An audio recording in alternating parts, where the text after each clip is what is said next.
अंत भला तो सब भला। रोली की शादी उसके माँ बाप एक आलसी लड़के से करा देते हैं। चलो, रोली की शादी हुई और हमने गंगा नहाई। और क्या, बेटियां तो होती ही हैं बोझ।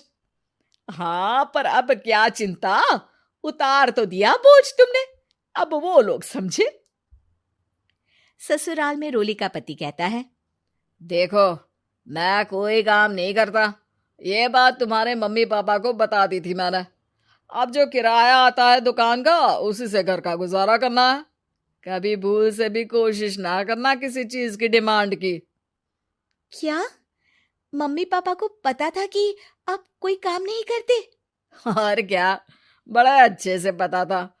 उन लोगों को तो तुम बोझ लगती थी, बोल रहे थे कि बस शादी कर लो और कोई मतलब नहीं है।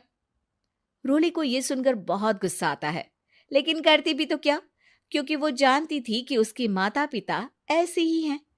जैसे तैसे रोली दिन काट रही थी। रोली को एक प्यारी सी बेटी होती है।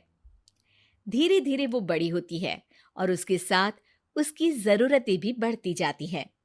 सुनिए जी, अब तो सिमी बड़ी हो रही है, उसका स्कूल में दाखिला कराना है। मैंने अब तक तो जैसे तैसे समय काट लिया, लेकिन मैं बच्ची की परवरिश में कोई कमी नहीं रखूंगी। अरे क्या है यार, अब तो लगता है कोई ना कोई काम ढूंढना ही पड़ेगा। अब पति रोज काम की तलाश में जाता और बिना किसी काम के वापस आ जाता। रोली समझ जाती है कि पति के अंदर अब काम करने की क्षमता नहीं है। वो बेटी को उच्च शिक्षा देने के लिए कुछ करना चाहती थी, लेकिन करती तो क्या करती। एक दिन रोली की सहेली कहती है, रोली, मेरी कोई औलाद नहीं है। अगर तू मेरी औलाद को जन्म दे तो मैं तुझे तेरे मुंह मांगे पैसे दूंगी। अरे, तेरी औलाद को मैं कैसे जन्म दे सकती हूँ? सरोगेसी से। बच्चा मेरा और वैभव का ही होगा, लेकिन कोख तेरी होगी। ये संभव है रोली। रोली कुछ सोचकर कहती है, मुझे मंजूर है, लेकिन मैं इसका 2 लाख रुपया लूंगी। अरे कोई बात नहीं, मुझे मंजूर है। रोली खुश हो जाती है कि एक बच्चा पैदा करने का उसे 2 लाख रुपया मिलेगा। वो घर आकर पति को बताती है, वो भी खुश हो जाता है। अब क्या था, डॉक्टर के पास जाकर सहेली का बच्चा रोली की कोख में पलने लगता है। मुझे 20,000 चाहिए मेरे बेटी के एडमिशन के लिए। हाँ हाँ ठीक है, मैं उसके एडमिशन से लेकर सारे खर्चे उसके अकाउंट में डाल रही हूँ। रोली की बेटी का एडमिशन हो जाता है। रोली को लगता है कि वो अब सब कुछ ठीक कर देगी। दिन और महीने आगे बढ़ते हैं। अब एक दिन, एक बात कहूँ जी, काश इस बच्चे को मैं रख पाती। मैं अब इससे काफी जुड़ गई हूँ। अरे यार, पता नहीं किसका बच्चा है, अपने पास है ना अपनी मुन्नी। हाँ, लेकिन अब मैं भी इस बच्चे से जुड़ाव फील करने लगी हूँ। लेकिन मैं ये जानती हूँ कि ये मेरा बच्चा नहीं है। दोनों की जिंदगी ठीक चल रही थी, लेकिन कहते ना कि सुख का पल ज्यादा लंबा नहीं होता। एक दिन रोली की सहेली का फोन आता है। रोली, मुझे अब ये बच्चा नहीं चाहिए, मैं अपने पति को छोड़ रही हूँ। अरे लेकिन मुझे पैसों की जरूरत है, बच्चा तुम्हारा है, मैं क्या करूंगी? सहेली बिना कुछ बोले फोन काट देती है, फोन स्विच ऑफ कर देती है। लेकिन रोली के जीवन का तूफान यहीं नहीं रुकता। रोली, मैं इतना भार नहीं उठा सकता। आज पढ़ाई का पैसा मांग रही हो, कल को शादी, कॉलेज और पता नहीं क्या क्या। मैं तुम्हें छोड़ रहा हूँ, अपनी बच्ची उठाओ और निकलो इस घर से। अरे पर मैं कर तो रही हूं ना बच्चे के लिए काम, आप आराम से रहिए ना। क्या काम कर रही हो, देख रहा हूं मैं। ये छोटा शहर है, यहाँ लोगों को बात बनाते वक्त नहीं लगता। तो मैं क्या करूं? ज्यादा पढ़ी लिखी नहीं हूं, कैसे घर के खर्चे चलाऊं? और आप तो काम करना ही नहीं चाहते। हाँ, ना चाहता हूं और ना ही करूंगा।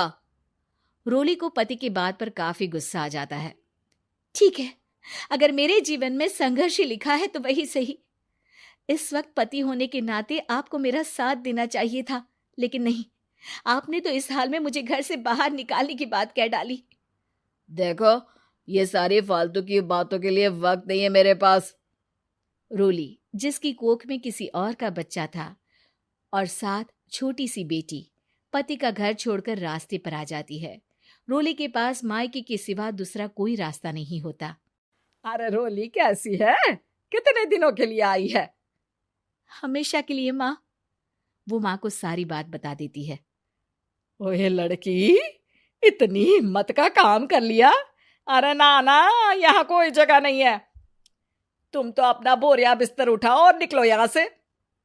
रोली के पास अब मायके का रास्ता भी नहीं बचता। वो चुपचाप बच्ची को लेकर जा रही थी कि उसे दर्द होता है और वो डॉक्टर के पास चली जाती है और फिर वहां वो एक प्यारे से बेटे को जन्म देती है।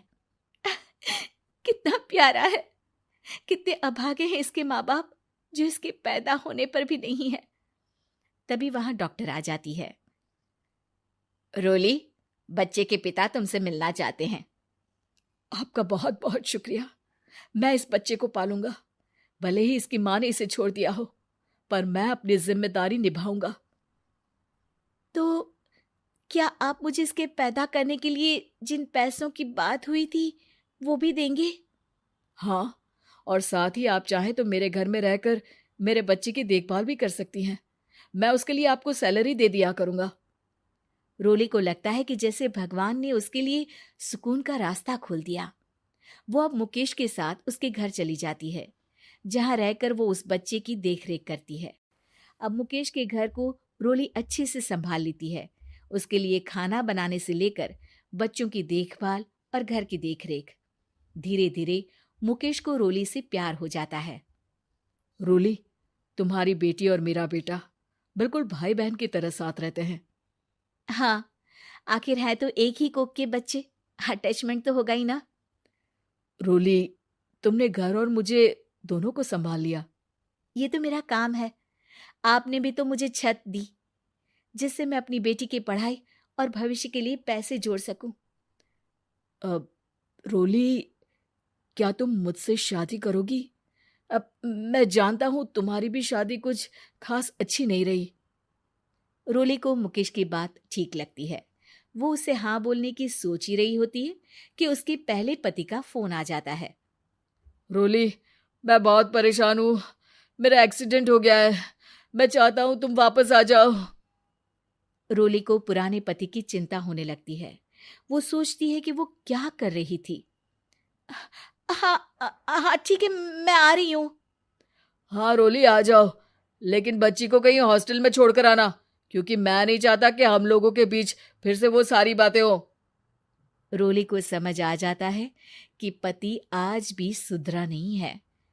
वो पति के पास जाने से इनकार कर मुकेश को हाँ कर देती है।